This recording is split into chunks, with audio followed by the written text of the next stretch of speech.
E se eu te dissesse que uma única noite de coragem foi capaz de derrubar décadas de tirania? Que uma jovem escrava e uma senhora da alta sociedade se uniram para expor crimes que abalaram toda uma região? Esta é a história real de como a verdade pode destruir até mesmo os homens mais poderosos. Mas antes de começarmos, me conta aqui nos comentários, de que cidade você está assistindo esse vídeo? E se você gosta de histórias reais que mostram coragem e justiça triunfando, se inscreve no canal e ativa o sininho para não perder nenhuma história incrível. Vamos lá! A fazenda Santa Helena erguia-se imponente sobre as colinas do interior, suas terras se estendendo até onde a vista alcançava. Era o ano de 1870, e a propriedade ainda mantinha práticas que envergonhavam qualquer pessoa de consciência. O coronel Augusto Ferreira comandava aquele império com punhos de ferro, seus olhos frios observando cada movimento dos trabalhadores escravizados que suavam sob o sol inclemente. Sua reputação de homem cruel e intransigente espalhava-se por toda a região, e poucos ousavam confrontá-lo. As histórias sobre suas punições severas corriam de boca em boca nos povoados vizinhos, sempre em sussurros temerosos. A casa grande, com suas colunas brancas e varandas amplas, contrastava brutalmente com as senzalas miseráveis ao fundo da propriedade. O coronel circulava pela fazenda montado em seu cavalo negro, um chicote sempre pendurado em sua sela, símbolo constante de sua tirania. Seus negócios prosperavam não apenas pelo trabalho forçado, mas também por meio de contratos fraudulentos e acordos escusos com autoridades locais. Documentos falsificados, terras tomadas ilegalmente de pequenos proprietários, empréstimos nunca pagos, uma teia de corrupção que ele tecerá cuidadosamente ao longo de décadas. Ninguém questionava suas transações, pois seu poder político era tão grande quanto sua crueldade. Os trabalhadores escravizados viviam em condições deploráveis, mas não tinham para onde fugir. A fazenda ficava isolada, cercada por quilômetros de plantações e mata fechada. O coronel mantinha capatazes armados que vigiavam constantemente, prontos para punir qualquer tentativa de fuga ou resistência. As marcas de seu temperamento violento podiam ser vistas nos corpos e nos olhares vazios daqueles que viviam sob seu domínio. Ele governava pelo medo, e esse sistema funcionava perfeitamente para seus propósitos. A fazenda Santa Helena era seu reino pessoal, onde sua palavra era lei absoluta e inquestionável. Mas dentro daquela casa grande vivia alguém completamente diferente do coronel. Dona Helena, sua esposa, era uma mulher de princípios sólidos e coração compassivo. Ela herdara a fazenda de seu pai, um homem progressista que, antes de morrer, havia começado a planejar a transição para o trabalho livre. O casamento com Augusto fora arranjado pela família, uma decisão que ela vinha lamentando silenciosamente há anos. Helena observava as injustiças ao seu redor com crescente angústia, mas o coronel sempre a mantinha afastada da administração real da propriedade. Ele alegava que aqueles eram assuntos masculinos, demasiado complexos para a mente feminina. Ela suspeitava que havia mais segredos além da crueldade evidente, mas não tinha provas concretas. Dona Helena dedicava seu tempo a pequenos atos de bondade que podia realizar discretamente. Fornecia remédios escondida, melhorava a alimentação quando possível, ensinava algumas crianças a ler em segredo. Eram gestos limitados diante da imensidão do sofrimento, mas ela fazia o que estava ao seu alcance. Sua posição como esposa do coronel era simultaneamente privilegiada e aprisionadora. Ela tinha conforto material, mas nenhum poder real. As leis da época favoreciam completamente o marido, e Augusto nunca permitia que ela interferisse em suas decisões. Ainda assim, Helena mantinha sua dignidade e seus valores, esperando o dia em que pudesse fazer mais pela justiça. A tensão entre o casal era palpável para quem os observava com atenção. Durante jantares sociais, ela mantinha as aparências, mas seus olhos revelavam uma tristeza profunda. O coronel, por sua vez, tratava-a com uma cortesia fria em público, mas em privado deixava claro quem comandava. Ele controlava todos os aspectos da vida na fazenda, e Helena sentia-se cada vez mais como uma prisioneira em sua própria casa. Seus amigos da capital frequentemente a convidavam para visitas prolongadas, e essas viagens eram seu único respiro. Era durante essas ausências que ela conseguia pensar com clareza sobre sua situação e sobre as mudanças que gostaria de implementar na fazenda que, por direito, era dela. Maria tinha apenas 19 anos quando foi escolhida para trabalhar na casa grande. Seus olhos negros e expressivos contrastavam com o medo que ela tentava esconder. Nascida na própria fazenda, Filha de trabalhadores escravizados, ela conhecia bem a reputação do coronel. Sua mãe, antes de morrer, havia lhe ensinado a ser forte e perspicaz, qualidades que ela precisaria mais do que nunca. A notícia de sua transferência das lavouras para casa foi recebida com sentimentos contraditórios por sua família e amigos.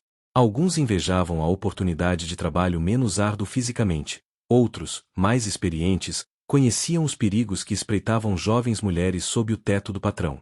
Quando Maria atravessou pela primeira vez o portão que separava as senzalas da casa grande, sentiu o peso de muitos olhares sobre si. As mulheres mais velhas lhe lançaram expressões de preocupação, enquanto sussurravam orações de proteção.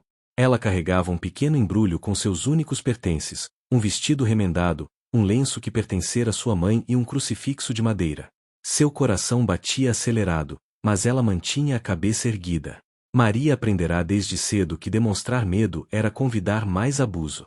Precisava parecer forte, mesmo quando sentia suas pernas tremerem a cada passo em direção àquela casa imponente que agora seria seu local de trabalho. Dona Helena recebeu Maria com gentileza inesperada. Mostrou-lhe suas tarefas, explicou a rotina da casa e até sorriu ao perceber a inteligência rápida da jovem. Você aprende depressa, disse Helena, com genuína satisfação.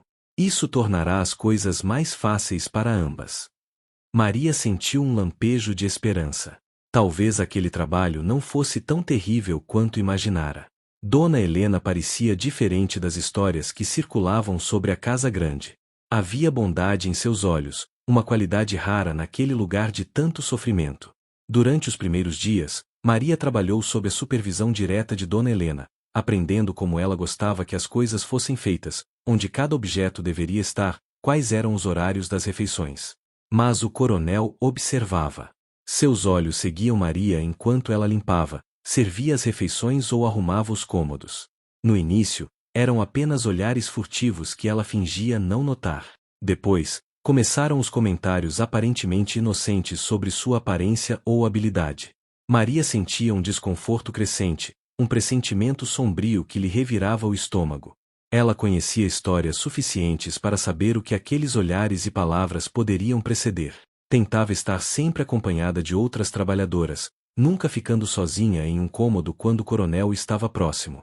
Mas na casa grande, havia poucos trabalhadores, e era impossível evitar completamente os momentos de solidão. O coronel era paciente e calculista. Ele esperou até que Maria se familiarizasse com a rotina, até que sua vigilância inicial relaxasse minimamente. Esperou até que Dona Helena começasse a confiar mais na jovem, delegando-lhe tarefas com maior independência. Augusto estudava os horários e movimentos de todos na casa, mapeando mentalmente as oportunidades. Sua esposa tinha o irritante hábito de defender os trabalhadores quando percebia qualquer abuso óbvio, então ele precisava ser discreto. Mas em sua mente perversa, acreditava ter direito absoluto sobre todas as pessoas daquela propriedade. Afinal, não era ele quem as controlava? Não era seu poder que mantinha tudo funcionando? Essa lógica distorcida justificava, em sua própria consciência corrompida, qualquer ação que desejasse tomar. Maria começou a ter pesadelos. Sonhava que estava sendo perseguida por sombras sem rosto, que não conseguia gritar quando precisava de ajuda. Acordava suada e assustada no pequeno quarto adjacente à cozinha onde agora dormia. As outras trabalhadoras da casa, mulheres mais velhas e resignadas, percebiam sua ansiedade mas pouco podiam fazer além de oferecer conselhos práticos. Nunca fique sozinha com ele, sempre tenha uma desculpa para sair rapidamente de um cômodo, mantenha uma faca pequena escondida caso precise se defender.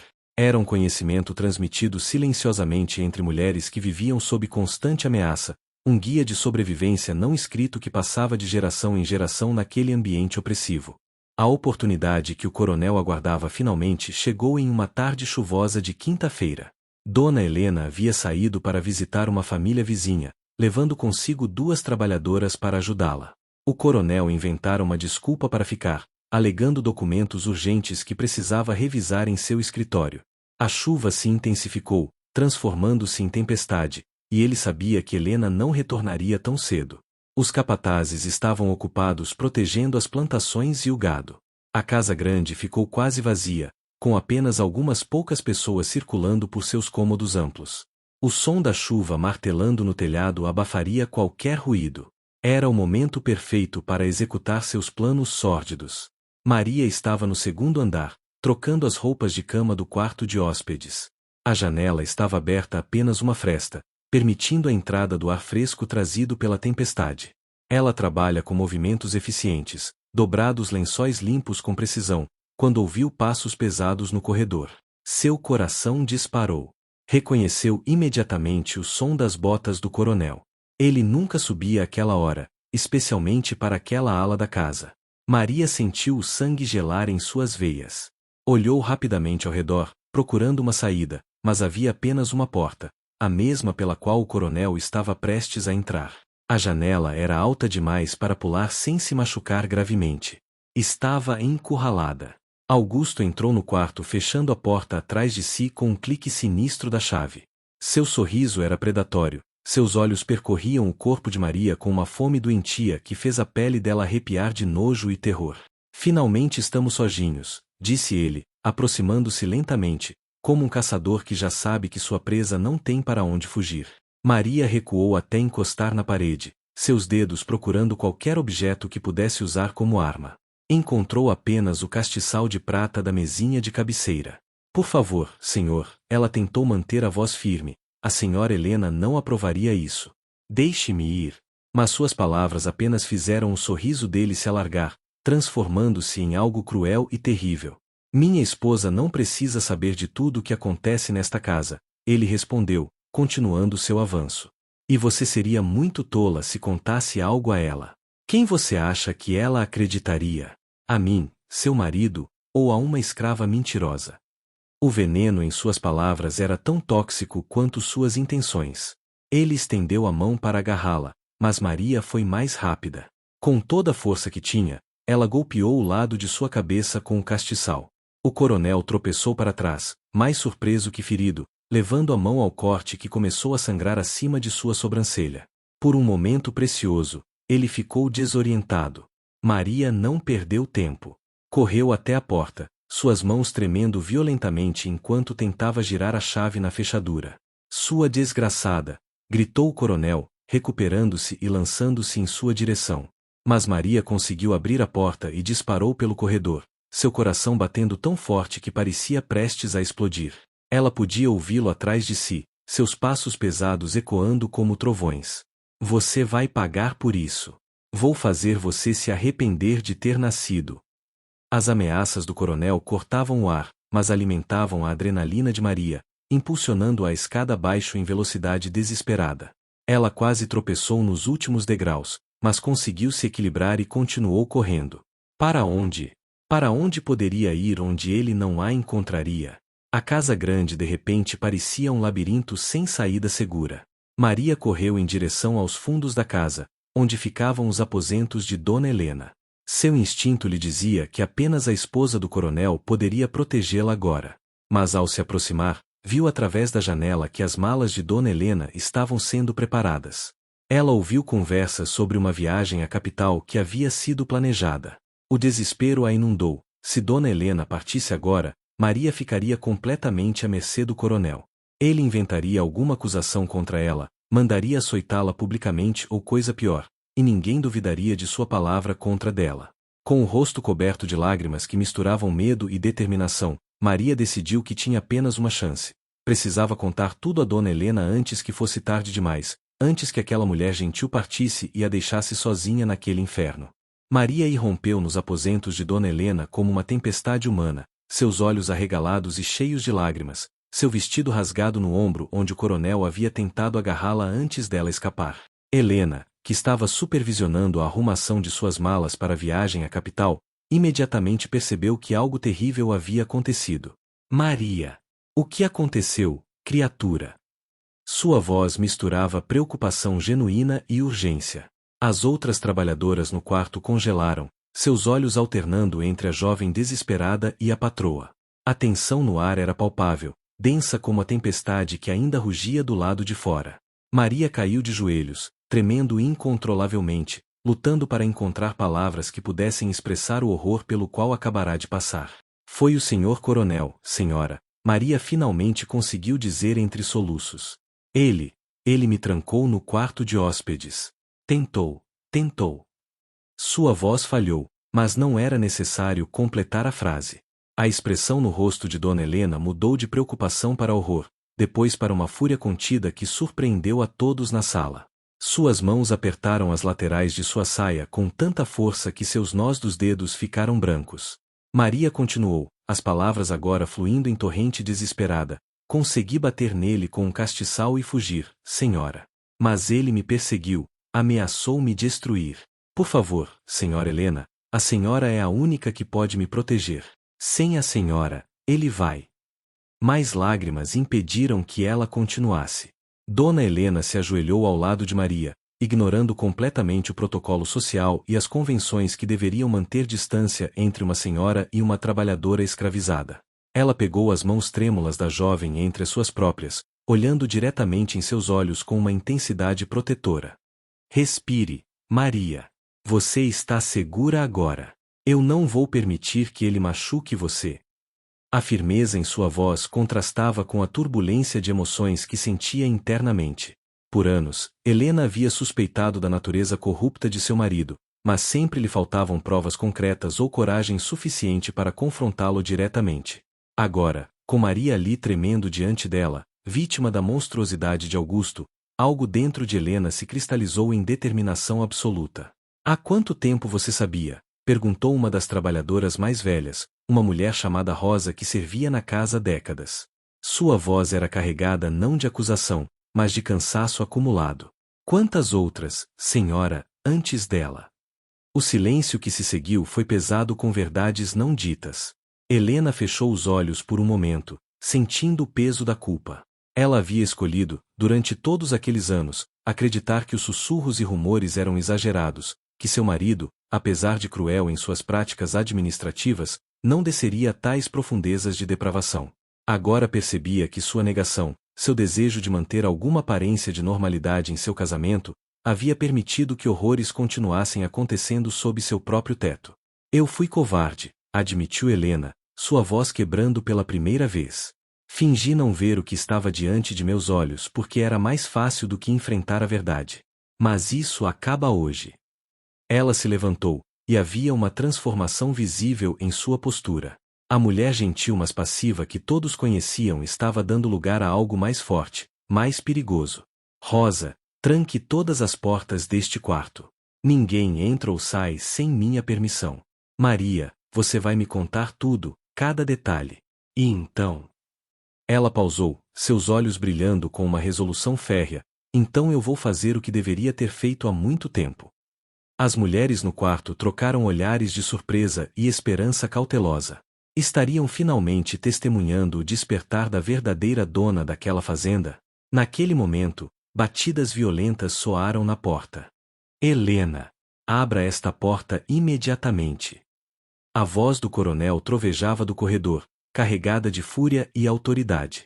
Há uma ladra em minha casa. Aquela miserável me atacou e roubou objetos de valor. Exijo que você a entregue para que eu possa puni-la apropriadamente. Seu tom era convincente, uma performance praticada de indignação justa. Era assim que ele sempre operava, transformando suas próprias atrocidades em acusações contra suas vítimas. Maria encolheu-se ao ouvir sua voz, o trauma ainda fresco demais. Mas Helena colocou uma mão protetora em seu ombro. Fique calma, sussurrou. Ele não vai tocá-la. Então, dirigindo-se à porta, gritou de volta. Esta é minha ala privada, Augusto. Você não tem autoridade aqui. E essa jovem fica sob minha proteção até que eu decida o contrário. O confronto através da porta selada marcou uma ruptura irreversível no frágil equilíbrio de poder dentro da fazenda Santa Helena. Enquanto o coronel rugia ameaças do outro lado, Dona Helena tomava uma decisão que mudaria tudo. Rosa, ela disse com voz firme, vá buscar meu baú pessoal que está guardado no depósito do porão. Você sabe qual é, aquele que meu pai me deixou antes de morrer. Rosa piscou surpresa, mas assentiu e saiu rapidamente por uma porta lateral que dava acesso aos fundos da casa, evitando o coronel. Helena então se voltou para Maria. O que vou lhe contar agora deve permanecer em segredo até o momento certo. Pode me prometer isso? Maria, ainda tremendo mas recuperando alguma compostura, concordou solenemente. Meu pai, começou Helena, sentando-se ao lado de Maria, era um homem à frente de seu tempo. Ele acreditava que a escravidão era uma mancha na alma da nação e estava planejando libertar todos os trabalhadores desta fazenda antes de morrer. Mas ele adoeceu repentinamente, e não conseguiu completar seus planos. No entanto, ele deixou algo para mim: documentos, Maria. Documentos que provam que meu marido tem construído sua fortuna através de fraudes, subornos, falsificações de escrituras e roubos. Contratos falsos com o governo, terras tomadas ilegalmente de pequenos proprietários, empréstimos enormes que nunca foram pagos através de esquemas contábeis fraudulentos. Meu pai descobriu tudo isso nos últimos meses de sua vida, quando Augusto pensou que ele estava ocupado demais morrendo para prestar atenção nos negócios. Maria ouviu com crescente espanto. A teia de corrupção era muito maior do que qualquer um poderia imaginar. Por que a senhora nunca usou esses documentos antes? Ela perguntou, genuinamente curiosa. Helena suspirou profundamente. Medo, principalmente. E também porque, se eu o expusesse, o escândalo destruiria não apenas ele, mas também a reputação da minha família, mancharia a memória do meu pai. Além disso, as leis dão ao marido controle sobre os bens da esposa. Eu temia que, mesmo com provas, as autoridades ficassem do lado dele simplesmente por ser homem. Mas agora... Sua voz endureceu. Agora eu percebi que alguns preços valem a pena pagar pela justiça. Meu silêncio permitiu que ele continuasse machucando pessoas. Isso tem que acabar. Rosa retornou carregando um baú de madeira ornamentada, claramente antigo e bem cuidado. Helena pegou uma chave que usava em um cordão escondido sob suas roupas e abriu o baú. Dentro, cuidadosamente organizados, estavam maços de documentos, cartas, contratos e livros contábeis. Ela começou a folhear os papéis, explicando cada um. Aqui, contratos de venda de café para o governo com preços inflacionados através de empresas fantasmas que Augusto controla. Aqui, escrituras falsificadas mostrando propriedade de terras que na verdade pertencem a pequenos agricultores que foram expulsos. Esta carta é de um juiz corrupto que ele suborna regularmente. Este livro contábil mostra duas contabilidades diferentes, uma verdadeira e uma falsa para os auditores. Era uma coleção devastadora de evidências, cada documento um prego no caixão da reputação do coronel. Meu pai, continuou Helena, com lágrimas nos olhos, gastou seus últimos dias reunindo tudo isso. Ele me fez prometer que, se algo acontecesse com ele, eu usaria essas provas para trazer Augusto à justiça. Mas eu fui fraca, Maria. Fui covarde. Deixei o medo me paralisar. Assisti de longe enquanto meu marido continuava sua tirania, e me convenci de que pequenos atos de bondade eram suficientes para compensar meu silêncio sobre crimes maiores. Hoje, você me mostrou que não posso mais viver com essa contradição. Sua coragem ao fugir e vir até mim, mesmo arriscando punição severa, me despertou. Ela pegou as mãos de Maria novamente. Você me deu a força que eu precisava para finalmente fazer o que é certo. As batidas na porta haviam cessado temporariamente, mas podiam ouvir o coronel circulando pelo corredor, proferindo ameaças ocasionais. Ele está planejando algo, observou Rosa, com a sabedoria de quem conhecia bem os padrões de comportamento do patrão. Augusto nunca desiste facilmente. Vai buscar os capatazes, vai inventar alguma história para justificar arrombar esta porta. Helena assentiu, consciente do perigo. Então precisamos agir rapidamente. Rosa, eu preciso que você faça algo muito arriscado. Preciso que vá até a vila e traga o delegado. Diga que é urgente, que há graves acusações de fraude que precisam ser investigadas imediatamente. E entregue-lhe esta carta. Helena escreveu rapidamente, selando o envelope com seu sinete pessoal. Mas senhora, Rosa hesitou, o coronel tem influência sobre o delegado local. Eles jogam cartas juntos toda semana. Helena sorriu tristemente. Eu sei. Por isso esta carta não é para o delegado local. É para o juiz da comarca, um velho amigo de meu pai que sempre foi honesto. O delegado será apenas o mensageiro. Uma vez que o juiz esteja envolvido, nem mesmo as conexões de Augusto poderão protegê-lo. Era um plano arriscado, mas era o único caminho que Helena via. Rosa guardou a carta dentro de suas roupas e desapareceu novamente pela passagem lateral. Maria e Helena ficaram sozinhas, cercadas pelos documentos que poderiam destruir o homem mais poderoso da região, ouvindo seus passos furiosos do outro lado da porta enquanto a tempestade lá fora começava finalmente a diminuir. Passaram-se horas tensas. O coronel havia finalmente se retirado, provavelmente para reunir seus capatazes e planejar sua próxima ação. Helena aproveitou o tempo para ensinar Maria sobre cada documento, explicando seu significado e importância. Se algo acontecer comigo, ela instruiu seriamente, você precisa saber o que cada um destes papéis representa. Conhecimento é poder, Maria, especialmente para pessoas em nossa posição. Maria absorvia cada palavra, sua mente ágil compreendendo rapidamente a gravidade e o alcance dos crimes documentados. Ela nunca havia imaginado que poderia estar envolvida em algo tão grande, tão potencialmente transformador. O medo ainda estava presente, mas agora misturado com um senso de propósito que ela nunca havia experimentado antes. O sol já começava a se pôr quando ouviram o som de cavalos e carruagens chegando à fazenda. Vozes masculinas ecoavam do lado de fora, algumas autoritárias, outras defensivas. Helena e Maria trocaram olhares nervosos. Chegou a hora, murmurou Helena, organizando os documentos mais importantes em uma pasta de couro. Ela vestiu seu chale mais elegante, ergueu a cabeça com a dignidade que havia temporariamente recuperado e, com Maria ao seu lado, destrancou a porta de seus aposentos. No corredor, encontraram não apenas o coronel, mas também Rosa acompanhada de 3 homens, o delegado local, visivelmente desconfortável, o juiz da comarca, um senhor de cabelos grisalhos e expressão severa, e um escrivão carregando materiais para documentar oficialmente tudo o que estava prestes a ocorrer. Helena! O coronel tentou seu tom mais controlado, embora seus olhos ardessem de fúria mal contida. O que é o significado desta farsa? Você convocou autoridades à nossa casa sem minha permissão? Mas o juiz interveio antes que Helena pudesse responder. Coronel Ferreira, recebi acusações muito graves sobre suas atividades comerciais e pessoais. Tenho aqui uma carta de Dona Helena solicitando uma investigação oficial.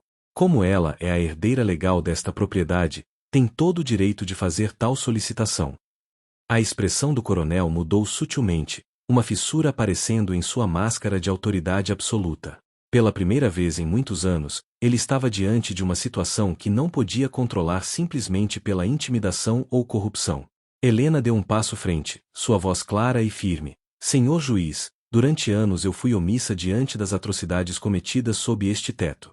Mas hoje, este homem que vocês conhecem como meu marido atacou uma jovem inocente sob minha proteção. Essa foi a gota que transbordou. Venho agora apresentar evidências de crimes muito mais graves que ele tem cometido há décadas. Ela abriu a pasta de couro, revelando os documentos cuidadosamente organizados. Fraude, falsificação, roubo, suborno de oficiais públicos, apropriação indébita de terras. Está tudo aqui, documentado meticulosamente por meu falecido pai nos meses antes de sua morte. O silêncio que seguiu foi absoluto. Até o coronel ficou momentaneamente sem palavras, seu rosto empalidecendo ao reconhecer os documentos que pensava estarem destruídos ou esquecidos há muito tempo. O juiz pegou os primeiros documentos, seus olhos percorrendo rapidamente as páginas.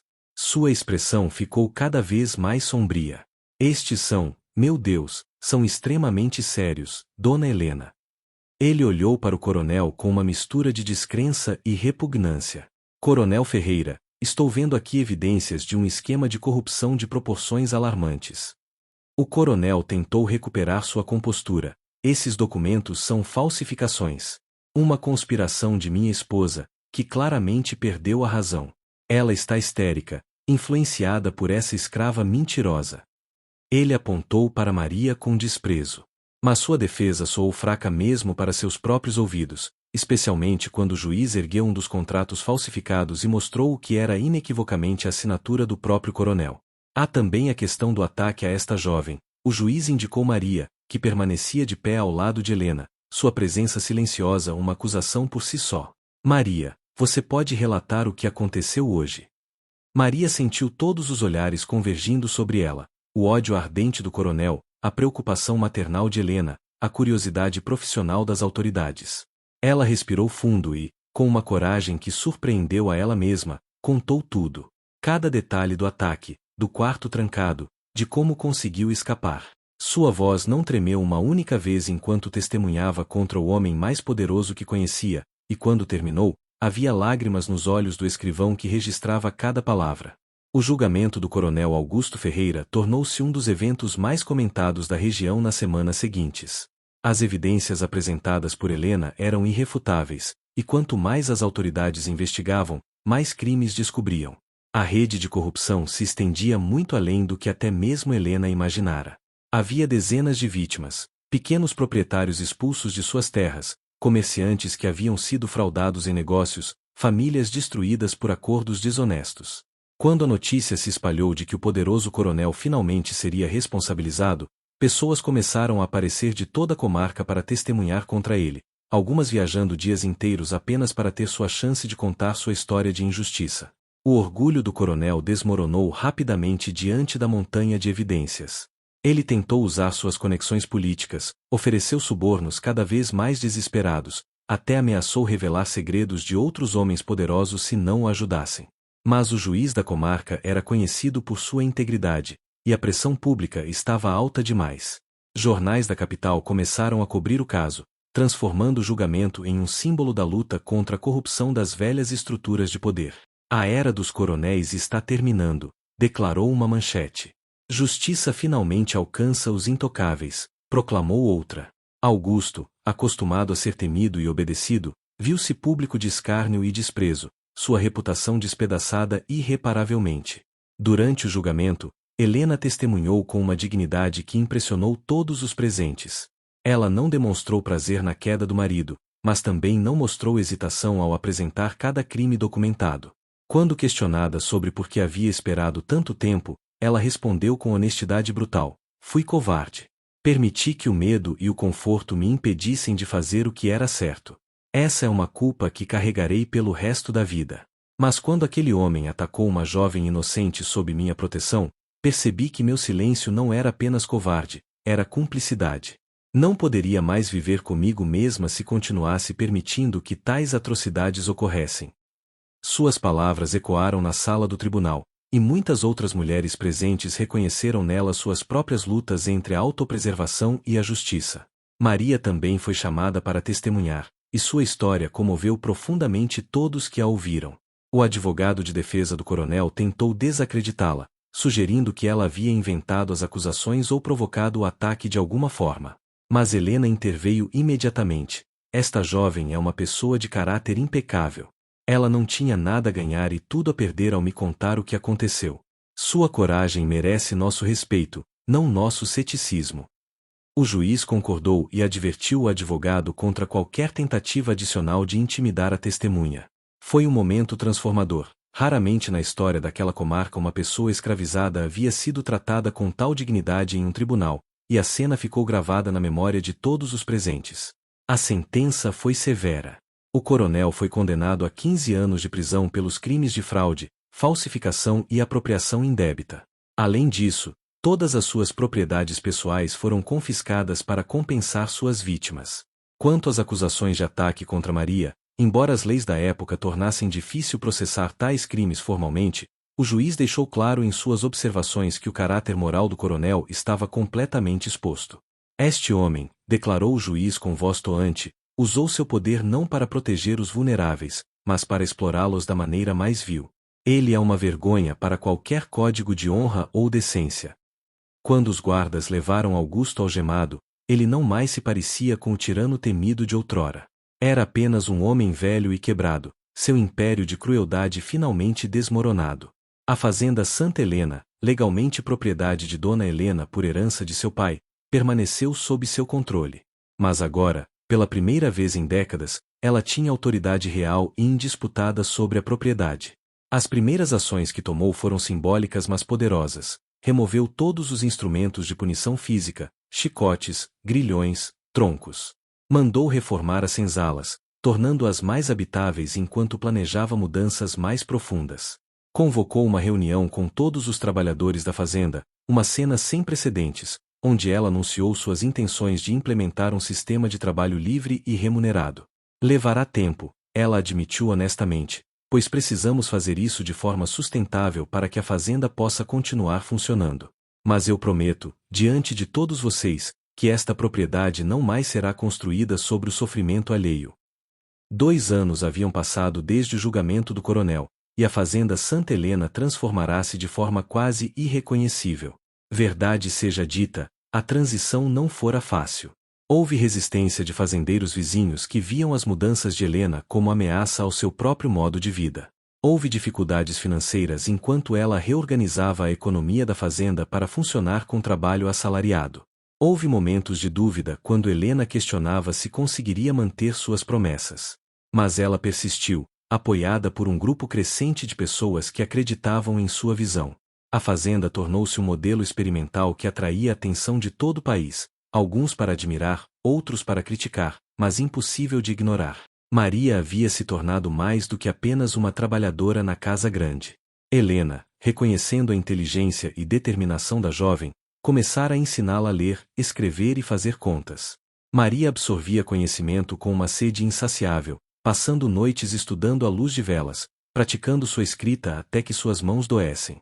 Com o tempo, Helena começou a envolvê-la em decisões administrativas, valorizando sua perspectiva única como alguém que conhecia a fazenda tanto da senzala quanto da casa grande. Você entende ambos os mundos, Helena lhe disse certa vez. Isso lhe dá uma sabedoria que eu nunca poderei ter completamente. Preciso da sua voz neste novo caminho que estamos construindo. A reputação de Helena cresceu além das fronteiras da região. Ela começou a escrever artigos para jornais da capital sobre suas experiências na transição do trabalho escravo para o trabalho livre, oferecendo conselhos práticos e defendendo mudanças mais amplas.